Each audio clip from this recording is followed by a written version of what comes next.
Alright guys, my name is Shervin, welcome to my channel. In this video, we're going to talk about the best ETFs for Canadian dividend stocks. Now, ETFs or index funds are essentially collections of slices of a bunch of different stocks in the market so that once you purchase an ETF or an index fund, you're gaining a maximum exposure into that market. Now, when it comes to ETFs for Canadian dividend stocks, as the name suggests, they have pulled together the best Canadian dividend stocks available in the market so that you can gain exposure to pretty much all of them by just purchasing these ETFs. So if you watch till the end of this video, you're going to learn exactly which two ETFs are the best for Canadian dividend stocks, how much they return, what exactly they include, and you're going to learn where you should be placing them in order to get the maximum return possible.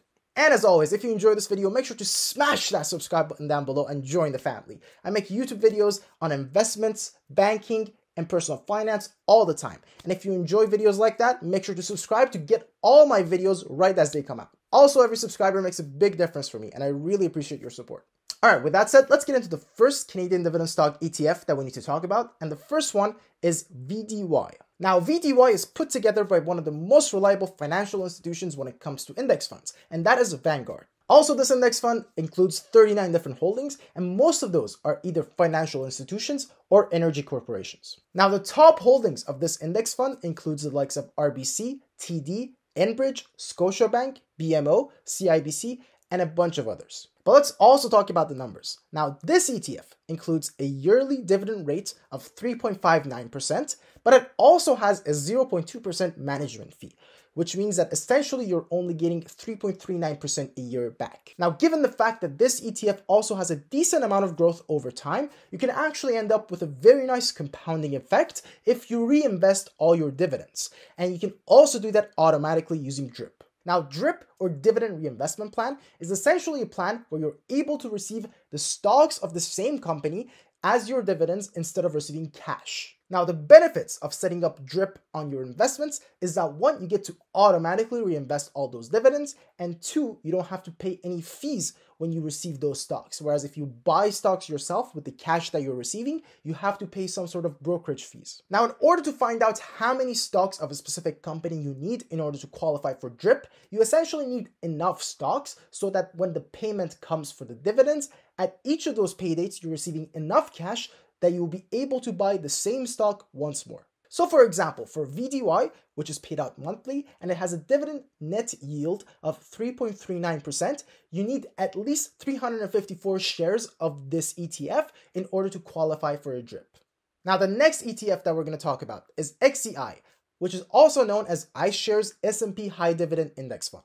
Now, this ETF has slightly different holdings than VDY, as only about 30% of the holdings are financial companies and only 30% of the holdings are energy corporations. The rest are other companies that are not included in VDY. In fact, to be more specific, this ETF holds a lot more telecom companies, utility companies, and real estates compared to VDY.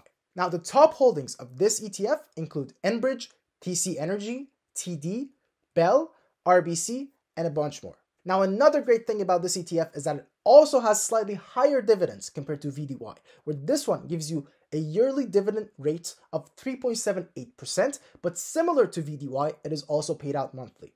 Also similar to VDY, this ETF has a 0.2% management fee, which means that your net dividend yield is 3.58% a year. Now again, this and the fact that dividends are paid out monthly means that you at least need 336 shares of this ETF in order to qualify for a DRIP and receive all those automatic compound growths over time.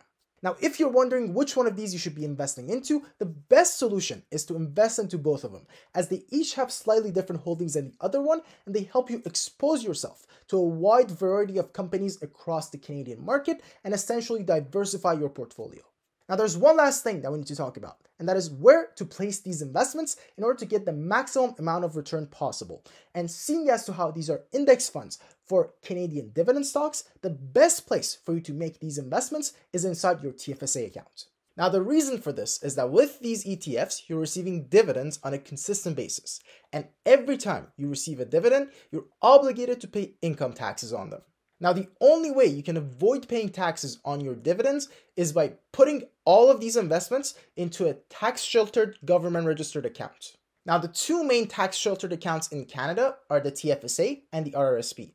So you might be wondering, why are we placing them in the TFSA rather than using the RRSP? Well, there's actually a very good reason for that. You see, the RRSP also has another advantage where you don't have to pay US withholding taxes on US dividend stocks. Now, this in turn means that you want to save your RRSP contribution room for all your US investments. So whether it's US ETFs or US dividend stocks. And because of that, we're going to avoid using the RRSP for these ETFs that are Canadian based, and we're just going to place them in the TFSA where we still get the same advantage of not having to pay taxes on our dividends. Now, if you're interested in learning more about the TFSA or the RRSP, I've made a bunch of videos on these. I'll link a couple of them right here.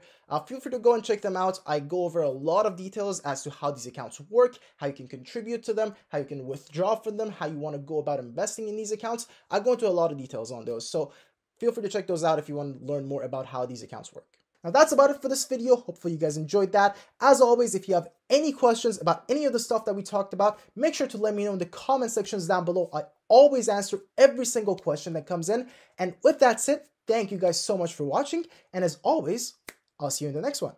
Cheers.